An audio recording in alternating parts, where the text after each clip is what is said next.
Hello बच्चों, class 12th physics में आज हम लोग चैप्टर 3 का एक नया इम्पोर्टेंट टॉपिक पढ़ेंगे। उस टॉपिक का नाम है किरचॉफ के धारा वितरण का नियम। ये देखिए, किरचॉफ के धारा वितरण का नियम, इसको हम लोग किरचॉफ का नियम भी कहते हैं। जो किरचॉफ नामक वैज्ञानिक है, उन्होंने दो नियम दिया, ठीक है। प्रथम नियम, द्वितीय नियम, उन्हीं दोनों नियमों को हम लोग क्या बोलते हैं?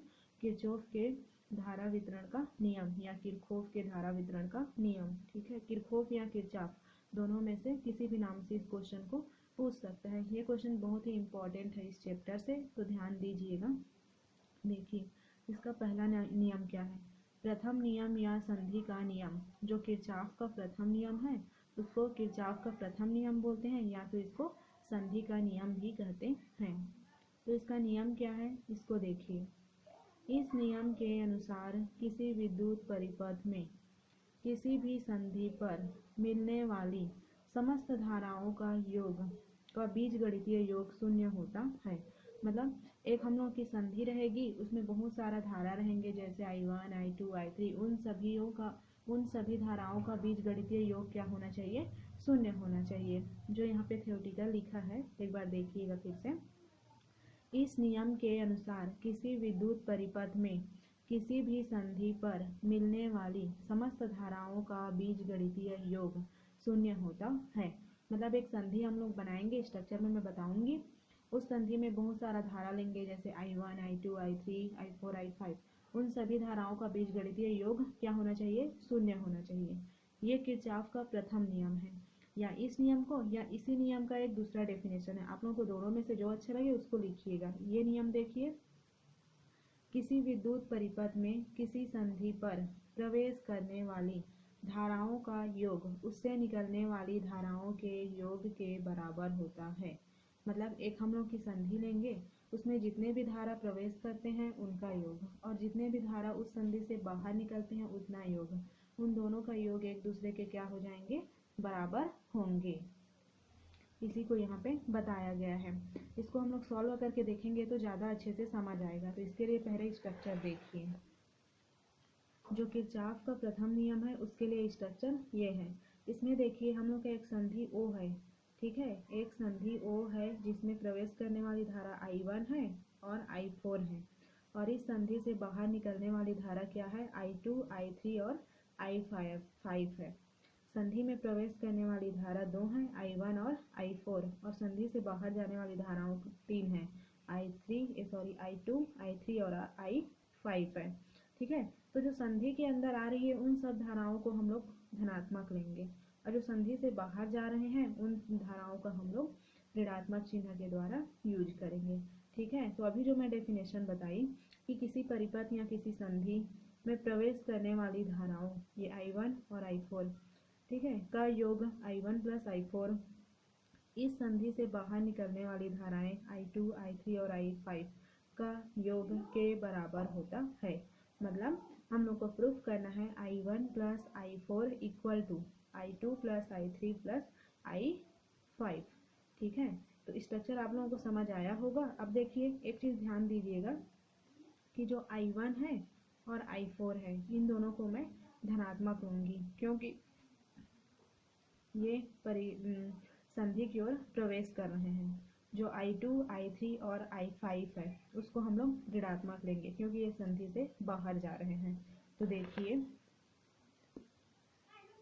किरचॉफ के प्रथम नियम से, किरचॉफ का प्रथम नियम अभी मैं यहाँ पे आप लोगों को बताई थी, इसी का जो गणितीय रूप है सिग्मा आई का मतलब है कि समस्त धाराओं का बीजगणितीय योग शून्य होता है। इसी को मैं यहाँ पे यूज की हूँ। देखिए, किरचॉफ के प्रथम नियम से, तो सिग्मा आई इक्वल टू मेरा क्या हो जाएगा? 0। अभी स्ट्रक्चर में बताई कि जो धारा प्रवेश कर रहे हैं वो I1 और I4 है। ये देखिए, I1 और I4 है, इन दोनों को मैं धनात्मक लूँगी, ठीक है। I1 को मैं धनात्मक ली और I4 को धनात्मक ली, और यहाँ पे देखिए कि I2, I3 और I5 ये संधि से बाहर जा रहे हैं, अतः इनको मैं क्या लूँगी? ऋणात्मक लूँगी। तो यहाँ पे देखिए I2 माइनस I3 और माइनस I5, मतलब जो हम लोग की संधि की ओर प्रवेश कर रहे हैं उसको हम लोग धनात्मक ले रहे हैं, और जो संधि से बाहर जा रहे हैं उसको हम लोग ऋणात्मक लेकर यूज कर रहे हैं। इनका इक्वल क्या हो गया? 0।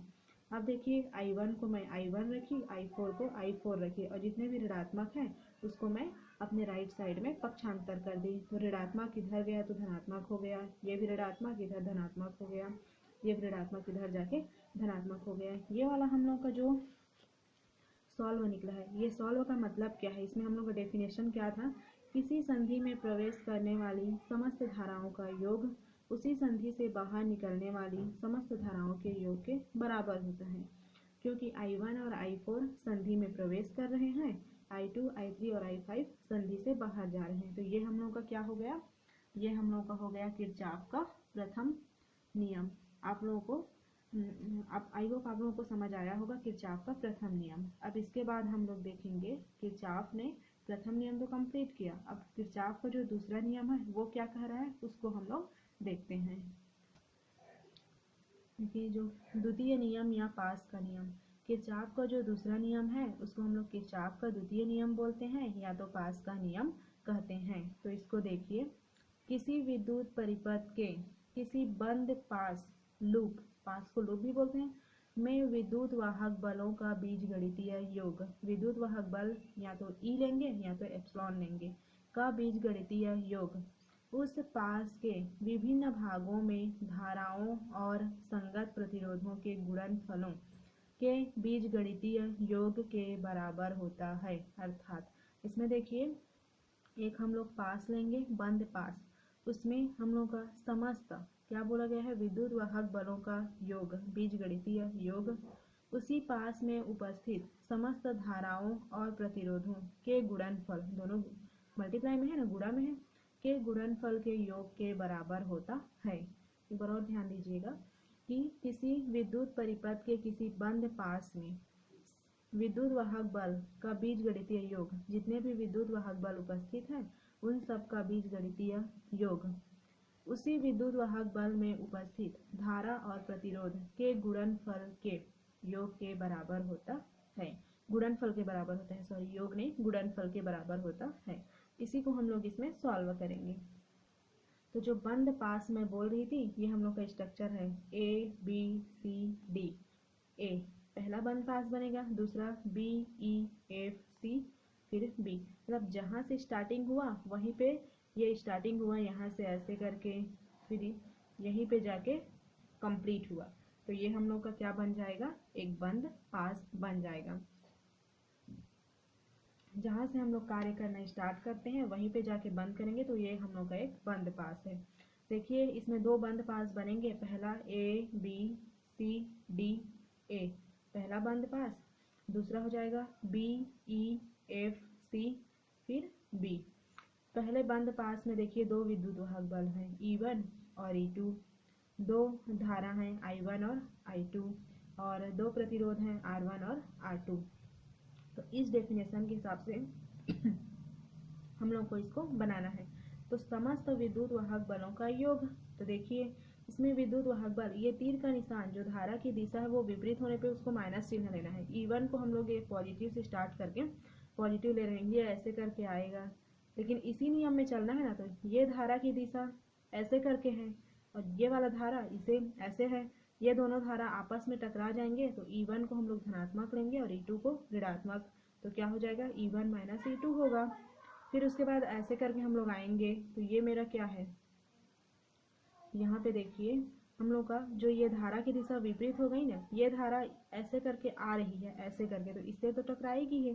तो इसमें I2 और R2 ये भी नेगेटिव हो जाएंगे। इसको सॉल्व करते हैं, उसमें देखिए ये स्ट्रक्चर आप लोगों को आई होप समझ आया होगा। अब देखिए बंद पास ABCDA में मैं अभी आप लोगों को बताई थी दो बंद पास बन रहे हैं, पहला बंद पास का हम लोग यूज कर रहे हैं। बंद पास ABCDA में किरचॉफ के द्वितीय नियम से, देखिए मैं जो बोली थी वही यहाँ पे लिया गया है। हम लोग पहला बंद पास ले रहे हैं ABC फिर D फिर A में। यह धारा की दिशा सीधी आ रही है लेकिन जो I2 है उससे टकरा रही है, इसलिए E1 माइनस E2 हो जाएगा और I1 R1 minus I2 R2 हो जाएगा। ये देखिए चित्र से ही मैं लिख ली, जो धारा विपरीत दिशा में होगी वहाँ पे वो नेगेटिव चिन्ह लग जाएगी। यहाँ पे ε1 minus ε2 equal to I1 R1 minus I2 R2। I hope आप लोगों को ये समझ आया होगा। इसको इक्वेशन नंबर फर्स्ट मान लीजिए। अब देखिए, तथा बंद पास BEFCB में, अब दूसरा बंद पास मैं आप लोगों को बताई थी ना, BEFCB में, ठीक है, BEFCB में, तो इसमें क्या हो जाएगा मेरा, ये देखिए E2, ये इसकी दिशा बाहर की तरफ है, धारा की दिशा B की ओर जा रही है, ऐसे करके आएगी इसमें, तो इसकी दिशा में नहीं टकरा रही है, ये जैसे ऐसे करके आते जाएगी, ऐसे करके इसके दिशा में ही चल रही है, तो इसमें सब चीज़ क्या रहेंगे, पॉजिटिव। तो यहाँ पे एक ही है मेरे पास विद्युत बल, तो E2 इक्वल टू हो जाएगा I2 R2 प्लस, क्योंकि इसकी दिशा और इसकी दिशा आपस में नहीं टकरा रहे हैं, धारा की दिशा, ये हो जाएगा I1 प्लस I2 और R3। देखिए यहाँ पे E2 इक्वल टू हो गया I2 R2 plus I1 plus I2 और यहाँ पे R3, क्योंकि जो तीसरा हम लोगों का है प्रतिरोध, उसमें दो धारा हैं I1 और I2, ठीक है, तो इसकी दिशा नहीं टकरा रही है, तो यहाँ पे इसका सॉल्यूशन इस प्रकार से हो जाएगा, E2 equal to I2 R2 plus I1 plus I2 और R3। ये दोनों हम लोग का क्या हो गया, जो द्वितीय नियम था ना हम लोग का, जो किरचॉफ का द्वितीय नियम था, क्या था कि किसी बंद पास में उपस्थित समस्त विद्युत वाहक बलों का बीजगणितीय योग उसी बंद पास में उपस्थित धारा और प्रतिरोध के गुणनफल के बराबर होता है। तो वही चीज़ यहाँ पे हम लोगों का दिखाया गया है। तो ये हम लोग का किरचॉफ का दूसरा नियम है। आई होप आप लोगों को किरचॉफ का पहला और दूसरा दोनों नियम समझ आया होगा। ये बहुत ही इम्पोर्टेंट क्वेश्चन है, तो अच्छे से पढ़िएगा। तो आज के वीडियो में इतना ही रखते हैं। Thank you.